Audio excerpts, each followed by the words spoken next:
This is Andy Gutierrez from StarWars.com, and you are listening to Coffee with Kenobi with Dan Z. This is the podcast you're looking for. This is James Arnold Taylor, and you're listening to Coffee with Kenobi. I have a good feeling about this. Hello, my friends, and welcome to Coffee with Kenobi show number 589. This is your weekly spoiler-free place for Star Wars community and conversation. I'm your host, Dan Zare, thrilled to be talking Star Wars with each and every one of you. However, on today's show, we're actually not talking Star Wars. I want you to join me, Jen, and Neil as we break down Lucasfilm's brand new Disney Plus series, Willow. This is a fantasy series set many years after the events of the original film, but you don't have to necessarily be a huge fan of the original film or even know anything about it. In fact, we're going to talk all about that on this week's Coffee with Kenobi. So pull up a chair, grab your favorite coffee mug, and let's have some Coffee with Kenobi. What? You've never known pain, fear, hunger? When we get out there, it's not going to matter who your parents are or what you think you deserve, because the world is bigger than you can possibly imagine. Joining us today for a cup of coffee to talk about Willow, Lucasfilm's brand new series on Disney Plus, is one returning guest and one brand new guest to the show. First, you know her as Qui-Gon Jinn. She was just on a little bit ago, but she was so much fun, we had to have her back right away. It's Jen. It's Sopchockchai, right? Mm-hmm. I did it. That's great. Jen, welcome back to the show. Thanks, Dan. Yeah, thanks for having me back. We're talking about something very, very different in tone than Andor. Yes. But I am equally excited. So I agree. Well, I'm glad you brought that up. That's going to be definitely an important part of this conversation. But, this is a tricycle. Of course, we've got the three of us here. So who is the third person? That would be Neil Baker himself. Neil, welcome to the show. Hi, Dan. Great to have you, buddy. Thank you very much. It's a pleasure to be here. So I always think of Neil as like the Robin of Pablo Hidalgo, because he and Pablo have great little interactions on Twitter. I've known Neil's, since probably since Revenge of the Sith came out? Days. Yeah, the hyperspace days. Yeah. We all had our own little group of Star Wars friends. We were all on the message boards, StarWars.com, and then we were on MySpace. And then we had our own little server, and we formed our own little group, and we just, it's been great. So it's really a pleasure to chat with you. Thanks. Yeah, I've always kind of been hovering around the outskirts and watching everybody kind of getting on with their Star Wars lives, and it's been fun. And I just figured it'd be nice to dip a toe into it. Funny enough, it's talking about Willow though. I should have been here for Andor, but there you go. But yeah, well, that's all right. We'll do Willow. I'm sure there'll be a season 2. Now I have you on speed dial, so you're stuck. Awesome. Love it. All right, well, let's talk about Willow. So this is obviously Willow was originally a film. I believe it was 1988? 1988. Mm-hmm. So it's been a while. It was I want to talk about the movie first and sort of our experiences with it, and then we'll talk about expectations for this show. But Jen, we'll start with you. What do you know about the Willow film? Did you see it? Did you like it? Has it stood the test of time for you? All that good stuff. So funnily enough, Willow was actually like a blind spot in my viewing experience. So I actually just watched the film for the first time maybe a couple weeks ago in preparation for the new series. I don't know why I missed it. I've seen pretty much all of the other 80s fantasy movies that were around during that time. Like, I have fond memories of Labyrinth and Neverending Story and all that stuff.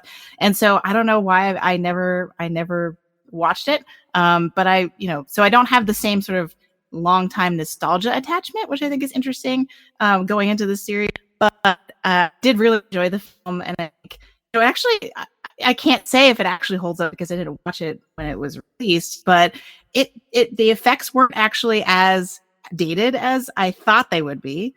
And I really thought the story was very endearing and charming. I loved that it sort of had a fairy tale narrative structure to it. And I really loved Warwick Davis. And so I was really excited after I watched it going into the series. All right, so good. So it worked for you. And I'm glad that you watched it with a fresh eyes because it's something new to you. Now, Neil, I know when we first I put on the CWK Cafe, our Facebook group. Hey, does anybody want to join me to talk about Willow? Mm. You said you hadn't seen the movie, but now you have seen the movie. Yeah, you know, I had to because we wanted to watch the series, and my kids kind of said, "Can we watch it?" And I went, oh, "Okay, this is going to mess up my interview with Dan because I'm meant to be going in blind." But yeah, so I'm in the same boat as Jen now. I hadn't. It never. I don't know why I didn't watch it. It just didn't appeal to me for some reason, and I think the reason. I mean, I was 21 when it came out, so I was at an age where I was doing other things, I guess. But yeah, I know other people of my age that love Willow. They've got a real nostalgic memory of it and a love for it.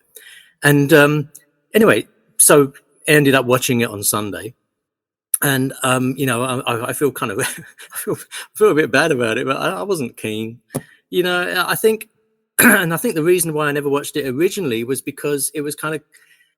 It was a Lucasfilm production that was coming off the back of the Ewoks movies and stuff, which again is something else that I'm sorry for anybody that's going to be mad at me, but I don't like the Ewoks movies,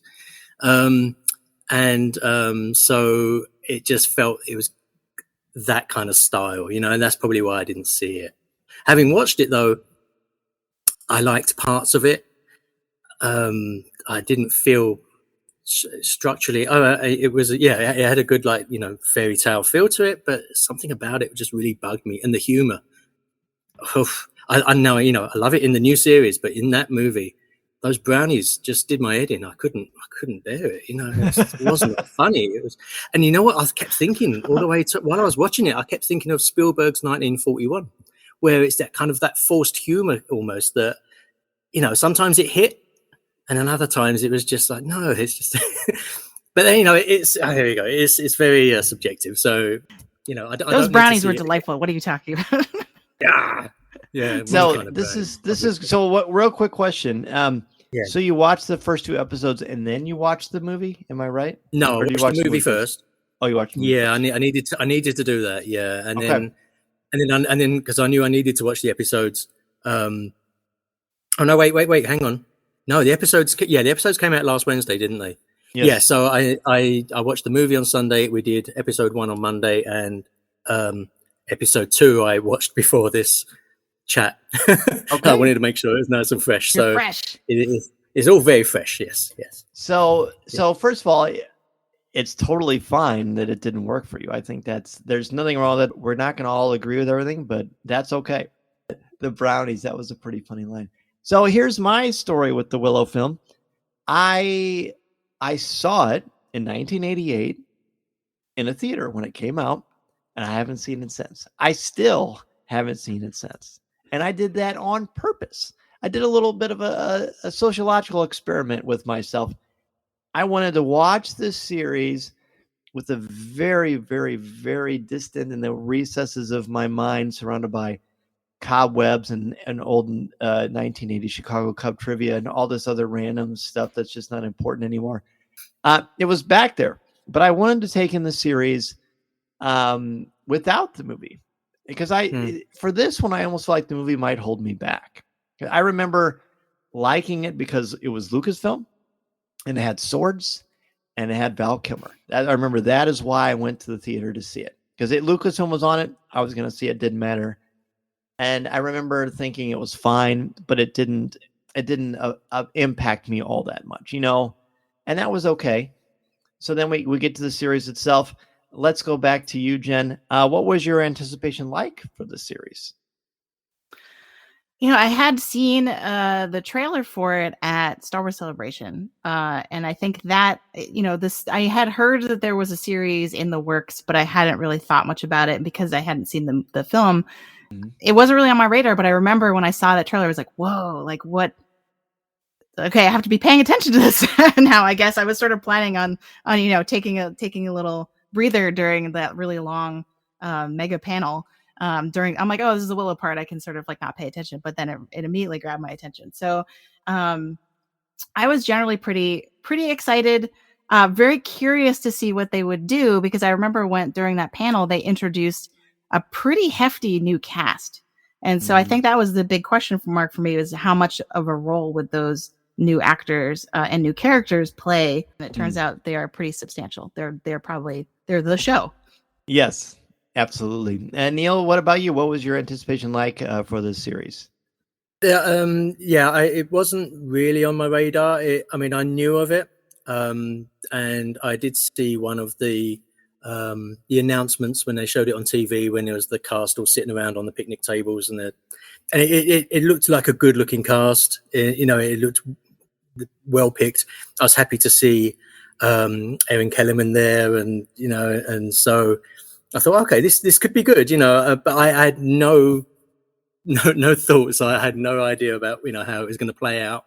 I just knew there was a lot of people behind it that are heavyweights, and so it had to be substantial in some respects. But yeah, I just went in with pretty much zero expectations. It's kind of, I think all my anticipation was taken up with Andor and stuff. So Great. I was looking elsewhere. Understandable. I when I knew that John Kasdan was involved, I was intrigued because I love him, and I obviously love his dad, as we all do. I got to talk to him at the Solo press junket back when that film came out in 2018, and I just really liked him. I thought he was smart. But as I mentioned a little bit ago, Willow was like, fine. It was fine. When I saw there was going to be a Willow series, I knew people would be excited. I was sort of ambivalent, to be honest. I really, didn't really know what to think. And was I going to watch it? Oh, probably, because I've, got the podcast, and I just feel like that would be a nice thing, an important thing to do. And, but to be honest, I really have fantasy fatigue. And, every other week we've got Epic Quest, a new book series, and new shows, and how much emotionally can I honestly invest in all these different adventure things that, and I feel like with this, and you both are educators, you probably have felt similarly, between being a teacher, especially of literature, and then covering Star Wars for almost 10 years, my state of interest for something like this is pretty small. In fact, a lot of my students are like, hey, you're watching the show? I'm like, well, most of my geek time is spent on Star Wars, so I don't really have time for it. And then I went to the D23 Expo, and I saw the trailer for this thing, and I was hooked. It blew me away. It took my breath away. I'm not a Game of Thrones guy. I'm glad other people like it, but it's just not for me. I did watch the whole first season, so I gave it a legitimate chance, and I appreciated what they were doing. But that tone is just not my. That's just not my my deal. So I didn't even watch the Lord of the Rings stuff. I still want to, but I just kind of was like, fantasy. I don't know. But I the trailer gripped me. I liked the tone. I liked that it seemed to be exciting, swashbuckling, but also light.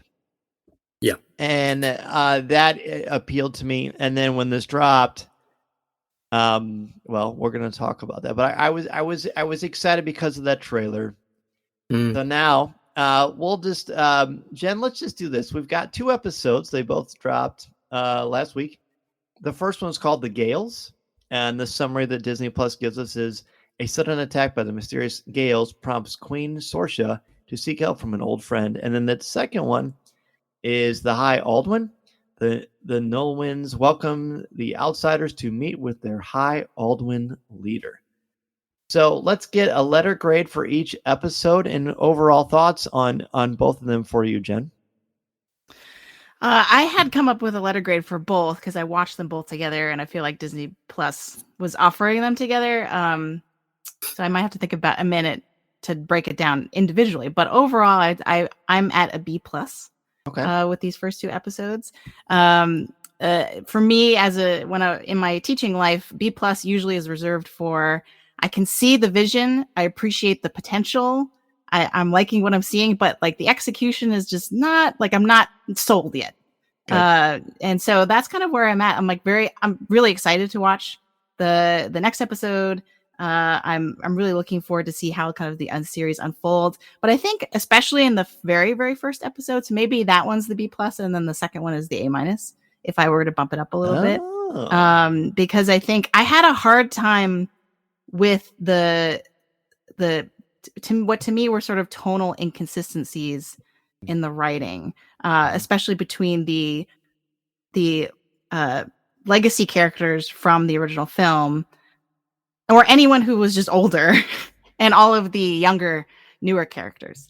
I feel like they're written very differently. The older characters fit into more what I would expect from a high fantasy story. They're the way that they speak, the dialogue, and all that. And then this new batch of characters, who by the end of the second episode, I was pretty attached. I'm invested in them. I like them. I especially as a D&D party, I'm really rooting for them. Yes. But I felt like when they were first, I was really taken aback and being like, why are they speaking like my students in 2022? And that was just hard for me to kind of get over. And the more I think about it, the more sort of thematic significance or kind of meaning behind that choice that I can kind of see. But as a viewer, kind of at first pass, I was kind of like really thrown off, and it was very distracting for me. Okay. But you liked the second one more than the first one. I think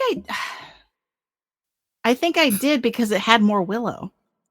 Okay. We actually don't get Warwick Davis's Willow until the very end of the first episode, and I think in the second one, he had more screen time, but also one of my favorite things in these two episodes is the sort of master apprentice relationship or master Padawan relationship between Willow and Alora. And so I think I really liked seeing that struggle for him trying to teach her about magic, and her being like, I don't know any of this. I don't belong here. So for me, that was a little bit more compelling. Whereas a lot of the sort of, at first I was like, is this YA Game of Thrones? Because there's a lot of sort of like two kingdoms uniting and succession and the arranged marriage. And that just seems so far removed from the original film, both in tone and in terms of story, that I was just like, what am I watching? I love that. And I'll have to take your word for that, the tone of the movie. Yeah. Interesting. Okay. I wasn't sure what you were going to say, so I appreciate that.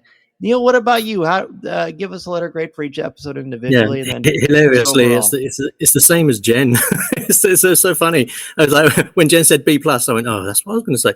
And then she said A- for the second one. I was like, yeah, that's what I was. So yeah, I mean, I'm absolutely in the same camp. I liked the second episode more than the first one, not enormously more, but the writing really gelled for me in the second one. I thought it was so witty. And the thing that I'm really enjoying about the script is that it's so out of place for something that's made now. We're in a very cynical age, and this kind of fantasy doesn't always do well, and it's just breezy, fun. I mean, it has its dark moments, and it needs its dark moments with the Lich and the Crone, but I think the humor is so good now in this. There's really lovely little asides. The dialogue is peppered, really well with some nice little gags that don't seem forced. And I'm sorry, but I'm going to go back to the movie. It just felt really forced. A lot of the humor in this, it comes off a lot more naturally. I do agree though with Jen that the contrast between the older characters and younger characters, especially in the first episode, was really quite jarring. I found, in a way, it was really weird. I was actually kind of taken aback by Saoirse as well, just the way she was. I mean, it took me a little while to actually come to terms with why she was treating Princess Kit the way she was, and I've had to sit down and dwell on it a little bit to appreciate it, but I found her quite harsh, and having just seen the film, this really flew in the face of the character for me. So, time has passed, and we have this unknown character arc, and Madmartigan is missing, and I understand now, but at the same time, I don't know, it didn't sit right in the first episode, but I really enjoyed the second episode. And you're looking at somebody like Graydon, Tony Revolori's character, just, within 2 episodes, he's had this massive arc, which I love to death. It's just extraordinary. He's just gone from this wimpy guy in the first episode to suddenly somebody who feels, like a valuable member of the party, even if it's not appreciated by everybody in it. But I really love that character now. I thought he was going to be my disposable character, but now I'm invested in him. So it's taken me by. I'm kind of disappointed that Ralph Ineson is at the moment. Ballantyne is like a possessed and a baddie, because I really like that actor, and I want him to do some heroic stuff. But on the whole, that's my ratings are the same as Jen's. I think it's a good start. I'm enjoying, and the other thing as well. I mean, you mentioned about all this fantasy and stuff. There's a lot of stuff that I can't watch with my kids. I wouldn't sit and watch Game of Thrones with my kids. They're 14 and 12. And, maybe I'm being a bit harsh, but, I don't think they're ready for, obviously they're not ready for Game of Thrones, but there's some stuff they can't watch. This is something, right now we're sitting down. They weren't interested in Andor, but we'll definitely sit down for Mando. We're sitting down and watching Willow together. And now we're watching, and Wednesday together. So it's a good time, and it's a good time to have these kind of too adult, non-cynical things to enjoy together. I love in that. A roundabout kind of way. Yeah, it's great. So I'm a little bit different than the both of you on this one. I like the Gales quite a bit more actually than the High Aldwins, and we'll talk about that throughout our show here today. But I would give the first episode an A, and I would give the second one a B.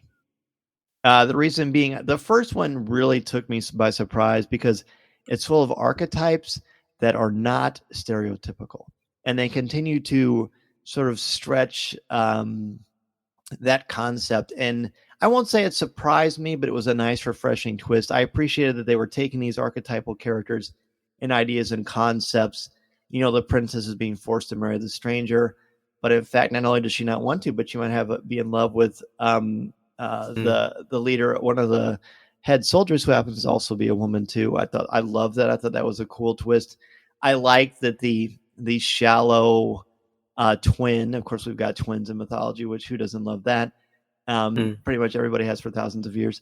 But it's a kind of a cool that there's a little bit more to him. Hopefully, I like the fact that the blonde could be vacuous damsel in distress is anything but. I really enjoyed that a lot. There were some great little fight sequences. I really liked the humor. I was very pleasantly surprised by that. I was very pleasantly surprised by Tony Revolori, as you mentioned, and I really, really liked Amar Shada Patel. I think that's how you say his name is Borman. Borman, yeah. Yeah, I really liked him a lot. He's kind of a scene stealer for me. Interestingly enough, I feel like if I have a quibble with the first 2 episodes, the second episode in particular, I feel like some of the humor felt flat a little bit. I feel like their time in with Willow and his people kind of was a little stretched on a little bit. So that didn't work for me as well. Not that it has to. And I feel like there's some weird editing choices with the narrative, again, especially in the second episode, where things just sort of like you think there's building up to a crescendo of action, and then, we're actually just going to jump in this pond, or this thing's going to happen. And there's just these weird gaps that don't go anywhere. And twice I looked down at my screen and I thought, did something just like refresh here, or like did I miss something? And I looked at the tracking. No, I actually didn't. Now it didn't take it away from me, but I thought this is a sign to me that even though it's fantasy and it's got some heavy lore, it's not heavy. It's not taking itself so seriously that I need an 8,000 page book to try to translate for me everything that's going on. And I welcome that. I mean, I want to think if I'm not being engaged in using critical thinking, I'm not going to be invested. But it was there in an interesting amount, and maybe that just because it came fresh off the heels of Andor, which of course is very, very heavy. Yeah, for sure. I think for me, what will, as we kind of move into the season further, the lore is actually probably going to be the ultimate test for me in terms of whether or not I really appreciate the series. Because I didn't mention this when we talked about expectations, but I'm a huge fantasy nerd. Like after Star Wars, it's probably Tolkien. So to me, the magic of the Lord of the Rings universe is that there's so much lore, even if a singular story or a singular quest like The Hobbit or the Lord of the Rings trilogy, even if all of the lore doesn't really come into play, it's there and it's all fully fleshed out. Like, Tolkien wrote the Silmarillion, which is like essentially his version of the Bible. So, and most of that never really has direct impact on the story of the Lord of the Rings. But it's just so fully formed that helps lend an authenticity to it. And these first episodes make lots of lore references, but because we've only had one film before this, and probably because I'm not as invested in it as a franchise yet, that to me the lore references don't mean a lot yet, which I think is really interesting. So I'm curious to see whether or not that gets fleshed out, or if that feels kind of more real as we go forward, because they've mentioned they're going to they've mentioned lots of places, the Shattered Sea where the map ends, right? Like there's lots of like places and names that kind of get dropped everywhere. So I'm wondering to see how much of that is actually going to be important going forward. Yeah, I totally agree with you. That was something that I was actually kind of gritting my teeth at when there was there's that rambling little bit where they talk about all these places they're going to go to on the way to the Shattered Sea, and then I suddenly realized I'm kind of being a hypocrite, because I also write when I'm not teaching, and I'm trying to write. I'm writing a novel at the moment, which is like a big fantasy thing. And I went, I'm doing the same thing. I've just got these, like courgette, son of egg whisk, all these kind of bizarre names and places, and you're expecting your reader to catch up with it. So I should really bite my tongue when I complain about all this lore being dropped and me not knowing. And I think that might actually be a more kind of modern problem as well. Is as an older person, it not so much for me, but I know younger folks. I don't want to sound awful, but it's like they need a lot more kind of served up. A lot of people. And that's one of the things I see. When I see criticisms on Twitter, it's about the fact that they're not being told everything up front. They're having to wait to find out this stuff. I'm done. I don't want to overgeneralize it as an awful thing to do, but that's one criticism I see. I saw it from other series. So having all these names being dropped of places can become a bit frustrating, I think, for some people. And you've got to really sit with it and get into the lore. And if you're into fantasy, you're kind of acclimatized to it, and but it'd be interesting to see where this goes. I'm kind of intrigued, and I do want to see these places and they talk about. And then the Shattered Sea, that's amazing. But let's go ahead and take a really quick break, and we return with more on Willow episodes 1 and 2. I'm Dan Zare, and this is Coffee with Kenobi. This is Vanessa Marshall, and you're listening to Coffee with Kenobi.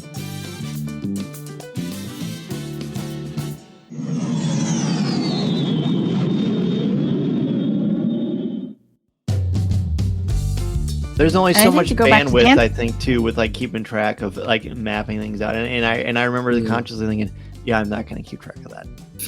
Can I just mention those in the first episode? Sorry, when Graydon is deciphering the stuff on the wall, does he say that it's Angorian? I thought he did. I think he says it's an Angorian. Okay, so is that like Angora? Is it from Angora? And there's also a place called Kashmir. So I'm asking, is Willow made up of places that are just basically fabrics? Because it's kind of the land of pleather is on the third episode. Pleather is coming up. Yeah. It's a literal and figurative tapestry of the story. Exactly. Look at that. Very good. Wonderful. Yeah, I love it. So yeah, I do want to be clear. I also worship at the altar of John Ronald Reuel Tolkien. I absolutely love him. And teaching The Hobbit for as many years as I have, it's like that. That is so precious to me that it's hard. Like that's what I meant earlier. Like I have new franchise fatigue because it's almost like I've already, and it sounds very close-minded, and that's certainly not how I hope it's coming across. I love so much the classics, and I would put Harry Potter up there too. I think that the world that J.K. Rowling built is almost without peer, and it's hard to win me over with that kind of stuff. And this is doing it by not forcing me to do it. I mean, a lot of the Willow background stuff, I'm a little lost, but I'm okay with being lost because I don't need it spoon-fed to me. But I want to see because like you said, Jim, I'm invested in these characters by the end because there's something compelling about them. I think the cast is great. So let's kind of look at them all individually. Just overall impressions of Willow. I'll actually start on this one. Willow Ufgood is his name. We have been told that he is the last wizard, I believe. And he's got, he's a very interesting character. He's very family focused. I think it's cool that his daughter in real life plays his daughter, I believe, in the show. Annabelle, I really thought that was wonderful. And Warwick, who doesn't love Warwick Davis? He's as sharp as attack and witty and charming and fun. His character at this point, I don't really know what to make of Willow yet. The flashbacks, I think, are what are throwing me off because there's clear tension, really nasty tension between him and Queen Sorsha. And it's understandable why, because it's about protection of youth. And I get that. But then in the current times, he's patient, but he's also telling jokes. And I'm not quite sure where Willow is working for me. Jen, you said that you really like the second episode more because Willow's there. I'm very open to knowing that I will fall in love with this character, but I'm not there yet, and I think that's okay. But talk to me about why I should love Willow. I think it's because of this dichotomy between his philosophy and Sorsha's that I find so compelling, because her response to the prophecy and his vision that they keep referring to and sort of flashback to a bunch of times is to become more isolationist as a kingdom, right? They build the barrier. You can see in the first episode that she doesn't want her kids to be going too far, to be doing anything dangerous. It sounds like she's the one who decided to conceal Alora's identity and basically completely change her life for her own safety, right? So that she actually believes that she's a kitchen maid as opposed to, the future empress. And I think all of that. So make decision making from a place of fear, whereas Willow, it seems like even if he's sort of, I guess maybe, well, we haven't seen yet. We haven't seen his powers really yet. So I don't know. I think it's too early to say, but even if he's not, as Sorsha says, like a powerful sorcerer still, as I think I partially expected him to be at this point, even if he's not a super powerful sorcerer, he still is saying, no, we have to face this head on. We can't hide from it. It's going to come eventually. We need to kind of get out there. We need to fulfill the prophecy of Elora Danan, right? And so he just seems so much more proactive, and he believes in the philosophy, the prophecy about Elora Danan. And so, and yet we learn, I think, at the end of the second episode, that part of his vision is that she must die in order to do this, right? So that's a very dark, heavy thing that sort of he's carrying with him, and yet he still has this very kind of like hopeful, optimistic approach to saving everyone from the forces of darkness that he knows are coming. When you're watching, and I'm glad you brought that up, because first of all, Elora Danan is such a great name for a fantasy character. I mean, what a great, you dream about, if you're a D&D player, you dream about coming up with a name that cool. Mm-hmm. But this entire first two episodes, and you just brought up something that made me think of this, the entire time I almost pictured like Joseph Campbell sitting on the set, even though he's not with us anymore, screaming, all right, here's the call to adventure, here's the refusal of the call, okay, here's the crossing of the first threshold. Like, it's so beautifully interwoven that it almost hits you right in the face. But I mean, I teach the hero's journey, so I filter my life through it probably in an unhealthy fashion at this point, and you're probably both in a similar vein. So I really appreciated that. But Neil, talk to me about Willow and the character for you. So Willow is kind of the not the least interesting for me, but is not a huge priority for me. I think it's because for everything that I've ever watched throughout my life, I've always been interested in secondary characters more than main characters. It's like, watching Star Wars, Luke wasn't as interesting as the aliens and the droids and, whatever. So Willow is the heart of the story, and he's our humanity in a way, the drive and the loyalty and the passion and everything. And I can completely appreciate that. But like I said, I'm kind of more into the Gradens and the Jades and and what's going on with them. I'm really, that's the stuff that really fascinates me. So I did like, though, having just seen the film, I did appreciate the callbacks that they did with the choose the finger, and then the reading of the bones. I thought was a really nice touch, and the fact that he was as equally lost as Billy Barty was in the original film. They're both kind of making this stuff up, which is lovely, and I really liked that. But I agree with you. I feel like there's something bigger coming from him. It's almost like he's holding himself back. But otherwise, Warwick Davis. I mean, you can't fault the guy. I mean, he's so good at everything he does, isn't he? So it's his stuff with Ricky Gervais is so good. Yeah, but Annabelle Davis as Mims, she was so good. I love doing that. Really delightful. Really delightful.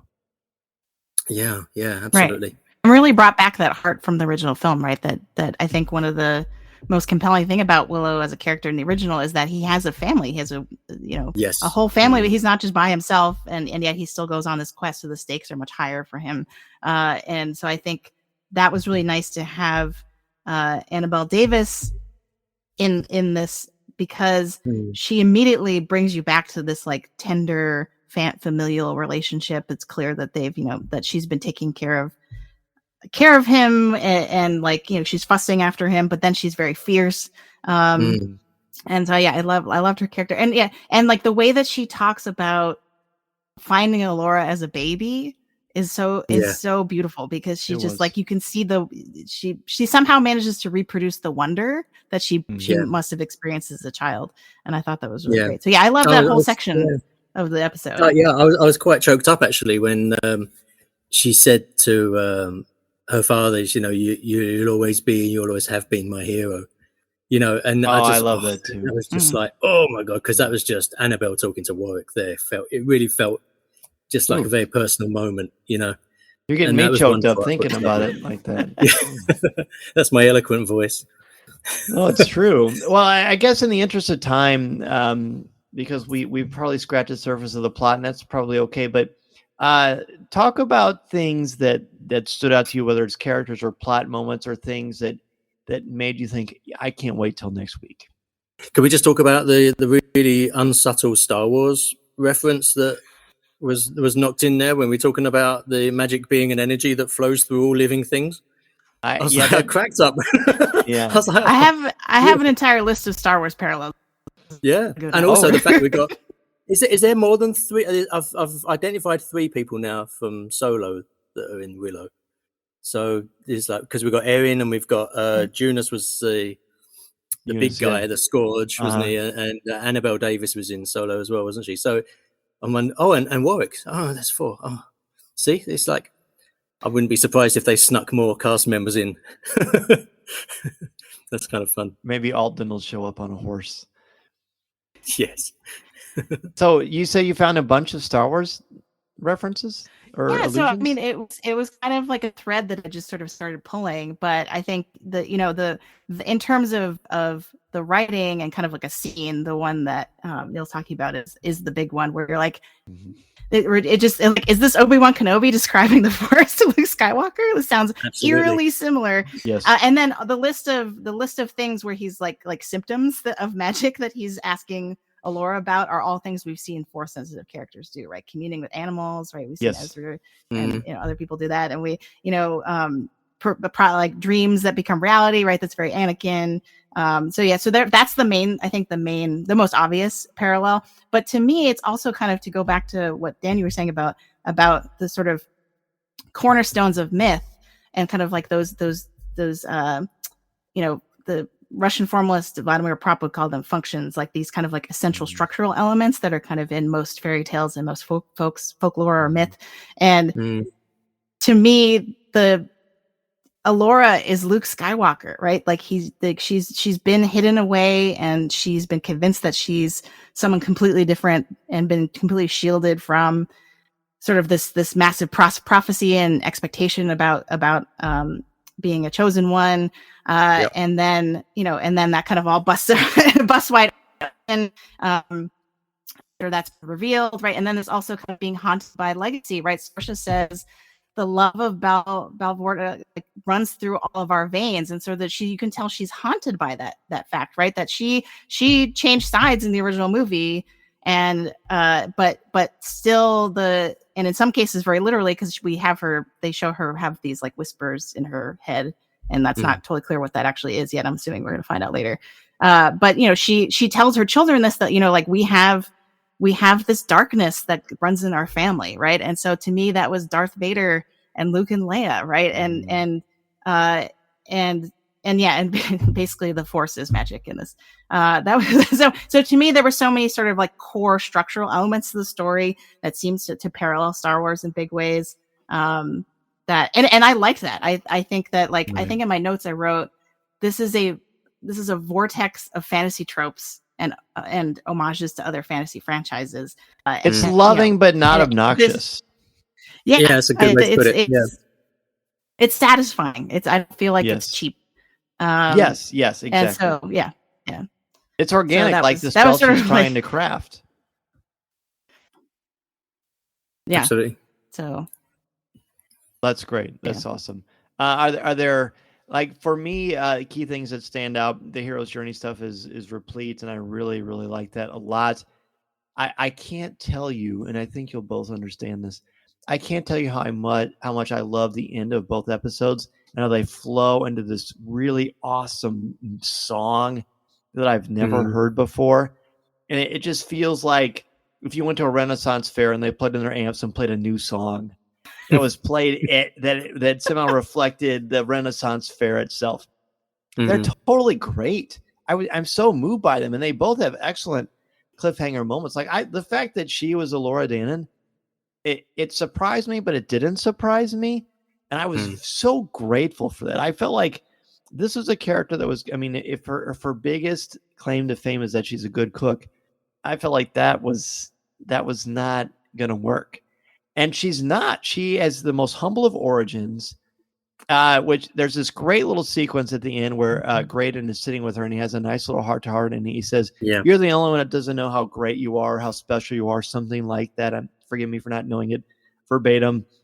But that was so good. That's like the crux, like the hero with the mysterious background that refuses the call because they don't think they're worthy or brave enough or strong enough or smart enough or whatever the case may be.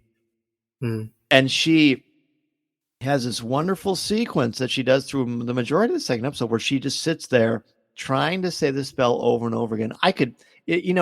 Think about when you're like saying your vows and you have like normal things to say and all these people are watching and you're saying your wedding vows. Willow is throwing all these different words at her that she's probably never heard before, and she's got to keep them all together. And she does not give up. Like that is an absolute archetypal characteristic of a hero. Someone that doesn't give up. Everyone else would have, or they would have given up on her, but she does not do that. And so when she's taken at the end by the actor you mentioned earlier, who's taken on the Hawkeye from the first Avengers role, that was so fantastic and magnificent. And that was such a great hook for me. Yeah, nice cliffhangers for both episodes, I think. Yes, and the music, I'm telling you. The music is very good, actually. Yeah. Sorry, go on, Jen. I was going to say, the music, I love that it worked for it. It was part of the jarring thing that I had to kind of like wrestle with when I first watched it, because it seemed too contemporary. like the humor. And to sometimes. Me, I guess, and I think it's something I had to kind of sit with for a while and be like, why am I having this response to this? And I think that's purposeful. I think that the story is about the two generations of characters and kind of them being at odds with each other, have a different points of view, right? And then there's something that Graydon says to Kit, where he said something like, we're going to be the ones in charge someday, and let's, so like, why does it matter whatever, what our parents are telling us to do? And we can make the world in our image, like we can make the world what we want it to be, which I thought was very like thematic. Like to me, that was the thematic glue. Is this idea of like the younger generation sort of like coming of age and coming into their own. There's something that Borman says that to me like made that whole first episode work. He says like, well, you're all so naive, it's adorable. Right, that whole monologue. You've never known pain, fear, or hunger. Out there won't matter who your parents are or what you think you deserve. The world is bigger than you could possibly imagine. I feel like this is the journey we're going to go on with these characters. And so then once those things clicked into place, and I was like, oh, this is what the story is about. It's this idea of like this younger generation. And then everything else kind of made a lot more sense to me. And made me really excited to see, because then it reminded me, like, a lot of Star Wars characters we see go for, like, I'm thinking of Luke in the original trilogy and Ahsoka in particular. When we first meet them when they're so young, they're kind of annoying, right? They're young and they don't know any better. And like, they're, and yet with given time, we see such an amazing growth and development for characters like that. Right. So I'm looking, once I realized, I'm like, oh, like, I just got to stick with this. And with these younger characters, they're not going to disappoint me. I'm pretty sure. Like, I think that we're going to see them grow into these amazing heroes. I like that, and I appreciate your perspective. And like, I remember watching it in the humor and the music, and I remember thinking, this is a little jarring, but boy, it's really welcome. And I think that might be also why I'm taking to the series much more than I really truly expected I would, because they're attempting to modernize it without feeling like I'm watching something on MTV. Does MTV even? No, I know you mean, or CW or something. Yeah, exactly. It doesn't feel like that. Like it's definitely different from what we expect from the world of fantasy, but it just feels right here. And I think it's because the cast is, they're just they're awesome actors. They're very endearing and charismatic, but they really deliver their lines with authenticity and aplomb. And I think that's why it's working. But I totally respect what you're saying, Jen. Like, I know what you mean. And then with regard to the music as well, there was a moment in the second episode that I really loved where Howard's score, it seeks from the scene with Willow and he's just read the bones, and it's kind of humorous and fun, and you've got that kind of lighthearted, and into the scene with the Lich doing the magical nastiness, and the transition there was just, I was really aware of it at the moment, and it was just bang on. It was so good. So I'm kind of appreciating that a lot. Yeah, and I agree with Jen. I think it's definitely a generational show. It's absolutely a generational show, and kind of, I don't want to hark back too much to what I said earlier, but it does feel like it's out of place in this kind of, the cynical environment that we're in, and yet it works so well, maybe because of its parent and the fact that everybody is invested. The cast, Ruby Cruz is as Kit, I think, is fantastic. She's so good. She's hypnotic to watch, and and I mentioned earlier, I love Erin Kellyman, and so she's just great. And and I really want to see their kind of relationship explored for sure in the show, because I think it's something really. There's a lot of tension there, and there's a lot of love there, and it's perfect ingredients for something kind of exquisite. So I'm in. I might have to watch the film again to see if I can appreciate it differently. Well, let's see what happens when the brownies appear. when they turn up in the series, let's see if my attitude changes. Well, we haven't talked about Prince Eric yet, or Prince Eric. Yeah, that's true. AIRK. So Dempsey Bright. So he's the twin that is just the archetypal, womanizing, irresponsible person. Who claims to have changed his ways because he's in love with Dove, and I kind of like her nickname, is Dove, because at first it's very played as she's like he's very much objectifying her, I think. But a dove in Christian symbolism is, of course, an immense symbol of great power, significance, in spirituality, unlike anything else. So after I realized who she was, and then they kept calling her Dove, I'm like, okay, that's actually an absolute grand slam, and it's not played that way initially. So I really like the genius of that. Yeah, it seemed at first like they were just trying to her identity, right, by giving her all these different names, and then and then know her real name. Just out of curiosity, for both of you, at what point were you tipped off that she was Laura? Oh, immediately. So, and that never happens for me. That never. Because I feel like the show I feel like the show thinks it's tricking us into thinking Jade because of the color of her hair. And well, she's yeah, the first you know thing what? we see after My wife was actually, my wife was mad after that first episode. She was livid because she was like, "Why was Jade not, Laura?" She goes, "Why does it have to be a blonde girl?" And then she was thinking about The Witcher, and I think she's tired of petite blondes. I think so. Yeah, and I kind of said, "Yes, dear," and just didn't say anything else there.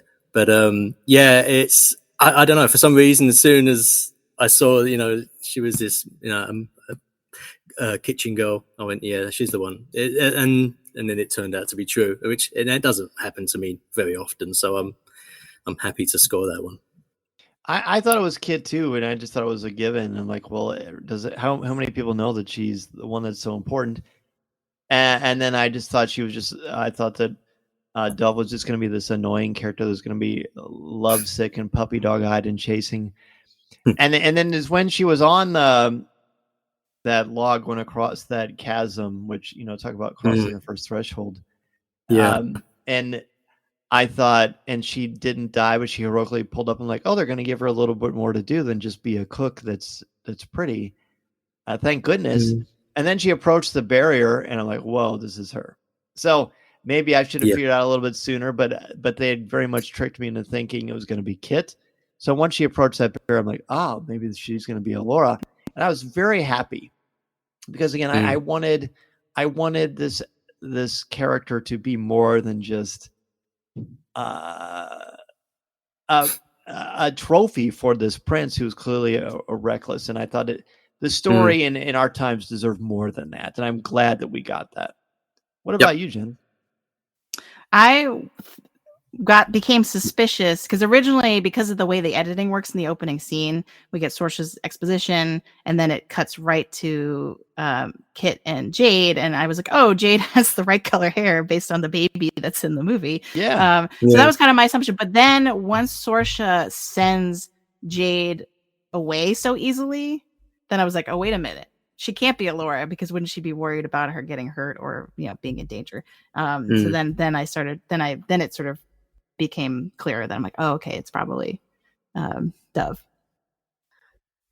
Cool. All right. Well, time is running short. The coffee's running low, and so any last minute thoughts as we wrap up our discussion of the first two episodes of Willow? I liked the scene at the beginning of episode 2. I thought the de-aging was done well. If there was any de-aging done with Joanne Whalley, it was actually she did seem a lot younger there. So it was very subtly done, and it was really nice. I really liked Willow's. I'm calling it his biker phase because it looked like with his goatee and denims. That was cool too.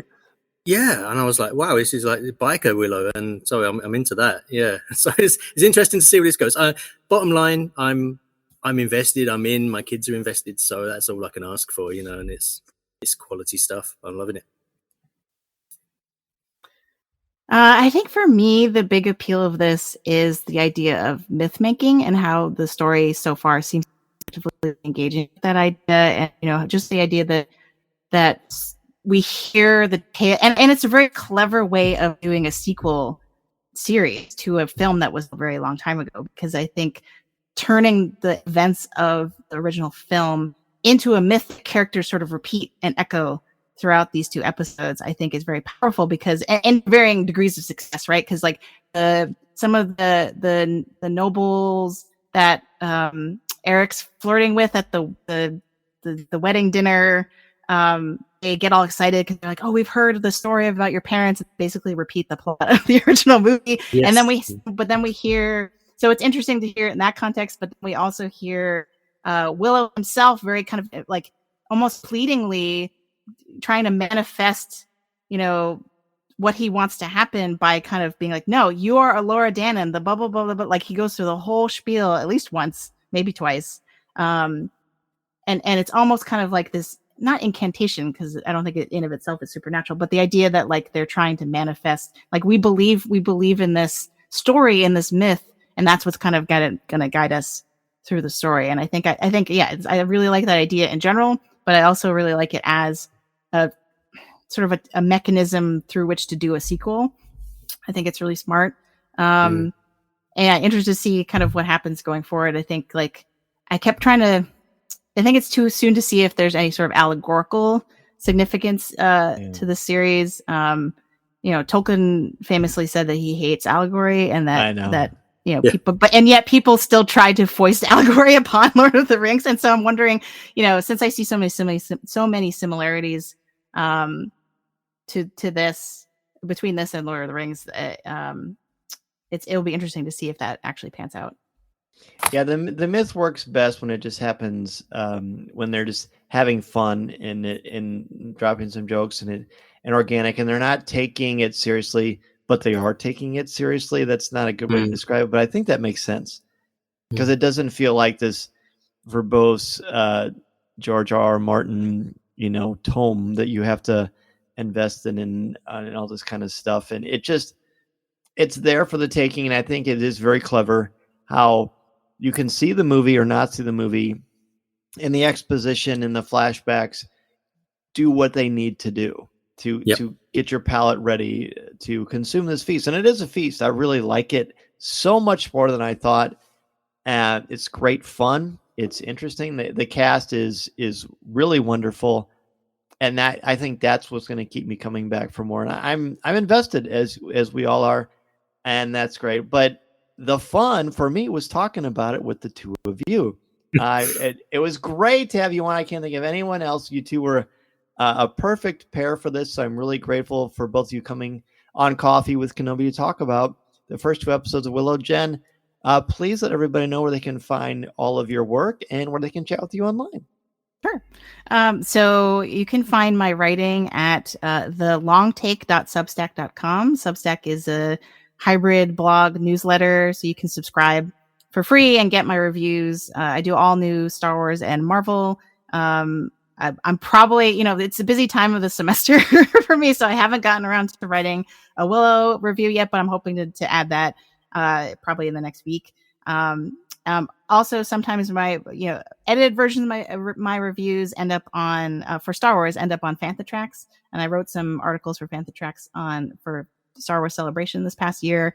But on social media, you can find me on at Sopchockchai, Sopchockchai, and on Hive. Though Hive is sort of question mark at the moment in terms of whether or not it's not really working right now.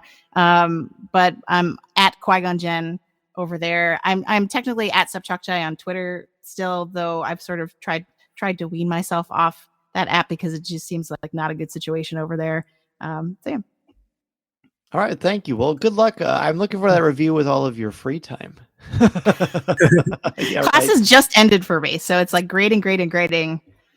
Maybe when squeeze a review in. You teach writing and you're a parent, free time does not exist.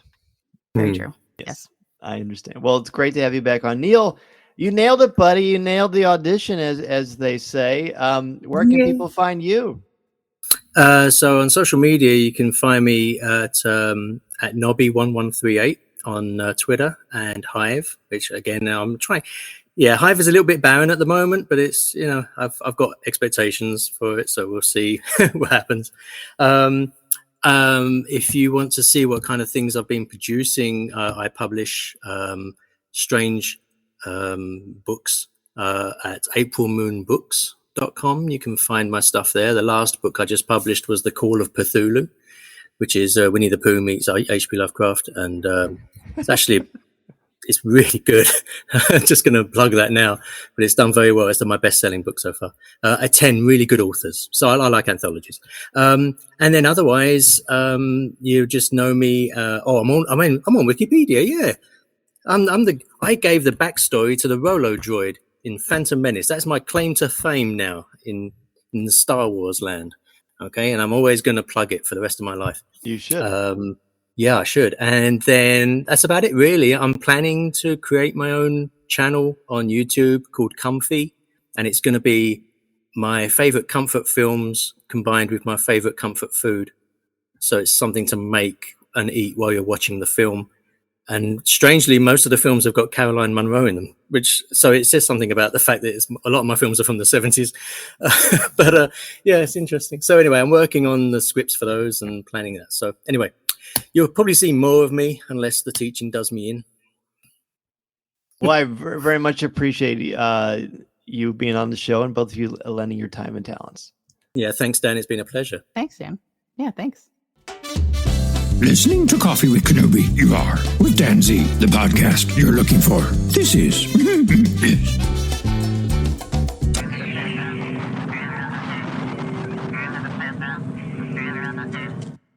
That is going to do it for this week's episode of Coffee with Kenobi. I want to thank Jen and Neil for joining me to talk about the first 2 episodes of Willow. And of course, don't worry, we're still a Star Wars podcast. Naturally, Coffee with Kenobi has been talking about Star Wars spoiler-free in a family-friendly environment for, almost 10 years. But this is a Lucasfilm property, and so many of you are Star Wars and Indiana Jones fans, so I'm just going to go on a hunch that because Lucasfilm has created Willow, and this is George Lucas's idea and his characters that they are expanding upon with John Kasdan and all the other amazing people that are working on this series, they just seem like a natural fit. So if you've been listening to CWK Live, then you know we are still going through our top 5s of different Star Wars series and different things in the world of Star Wars. We just finished this week Tales of the Jedi Life and Death, the first episode in Tales of the Jedi, and I always like hearing your insights. And then next week we'll look at Count Dooku's story beginning in Tales of the Jedi with Justice. So get your top 5 ready to join us next Tuesday night. So yes, we're going to be talking about Willow while season 1 is going on Coffee with Kenobi, and then on CWK Live, which airs originally at 7 o'clock p.m. Central Standard Time at coffeewithkenobi.com/live or on Coffee with Kenobi's Facebook page. That is where we're going to talk about Tales of the Jedi. Thank you so much, everybody, for joining and supporting us. If you really want to support Coffee with Kenobi in a really unique way and get something back with CWK Pour-Over, then you can become a member of the CWK Alliance at coffeewithkenobi.com/CWK Alliance. Thanks again for joining me. Be sure to go to MEI and Mouse Fan Travel for all of your travel needs, or if you want to join me and several members of the Coffee with Kenobi family on the Galactic Star Cruiser next summer, June 12th to the 14th, go to coffeewithkenobi.com/mousefantravel and let them know you want to join Dan Zare and Coffee with Kenobi's Galactic Star Cruiser voyage. I will see you next week. Have a great one, everybody, and remember, this is a podcast you're looking for. This podcast is not endorsed by the Walt Disney Company or Lucasfilm Limited. It is intended for entertainment and informational purposes only. The official Star Wars website can be found at www.starwars.com. Star Wars, all names, sounds, and any other Star Wars-related items are registered trademarks and/or copyrights of Disney and their respective trademark and copyright holders. All original content of this podcast is the intellectual property of Coffee with Kenobi unless otherwise indicated. This is the podcast you're looking for.